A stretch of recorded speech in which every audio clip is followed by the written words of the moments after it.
সম্মানিত সুধী, আমি এখন যে কবিতাটি আবৃত্তি করছি, কবিতার শিরোনাম খুঁজি না তোমায়, কলমে শিবলি সাদিক।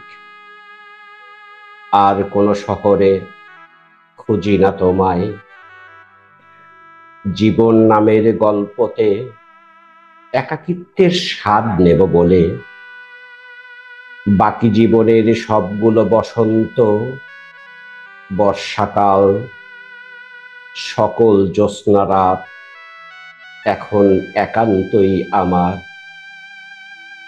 জীবনের প্রতিটি মুহূর্ত এখনো হেলায় ফেলায় সাজাতে পারি। কোথাও যাবার তাগাদা নেই, নেই কোনো ছোটাছুটি।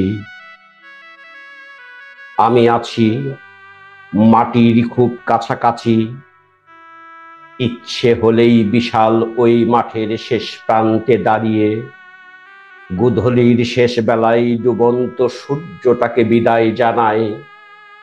দলে দলে ফিরে যাওয়া পাখিদের চোখে আলপনা আঁকি।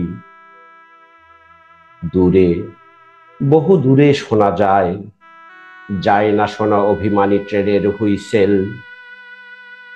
এখন আর ফিরে আসার গল্প মনে পড়ে না। তোমার দেয়া ঠিকানাগুলো অনেকটা অস্পষ্ট। পুরোনো দিনের কবিতার বইয়ের পাতা, বৃষ্টির জলে ভিজে যাওয়া ছত্রাক আর ধুলোয় ধূসর নিশ্চিহ্ন হবার দ্বার প্রান্তে স্মৃতির পাণ্ডুলিপি থেকে শুধু একটি সুর ভেসে আসে। অনেক প্রিয় একটা কবিতার বই ছিল আমার, এখন শুধুই একটা খেয়াল, কল্পনা, কিছুটা স্মৃতি। জীবনের কাছে কখনো কিছু চাইনি বলেই জীবন হয়তো আমাকে কিছুই দেয়নি। অথবা এমনও হতে পারে তোমাকে ছাড়া এ জীবন তেমন কিছু প্রত্যাশা ছিল না আমার, আজও তেমন প্রত্যাশা নেই। পুরনো সেই কাসুন্দির বোতল শেষ হয়ে গেছে সেই কবে, তবুও কারো হাতের ছোঁয়া এখনো অনুভব করে আমার অবস্থানটা ঠিক তেমনই। নিত্য প্রয়োজনীয় জিনিসগুলো ফুরিয়ে গেলে বাজার থেকে কিনে আবার তা পূরণ করা সম্ভব, কিন্তু জীবনের গল্প ফুরিয়ে গেলে সেখানেই জীবনের মৃত্যু হয়। মৃত্যুটাকে একটু আড়াল করে একাকিত্বের সাথে এখনো কথা বলি।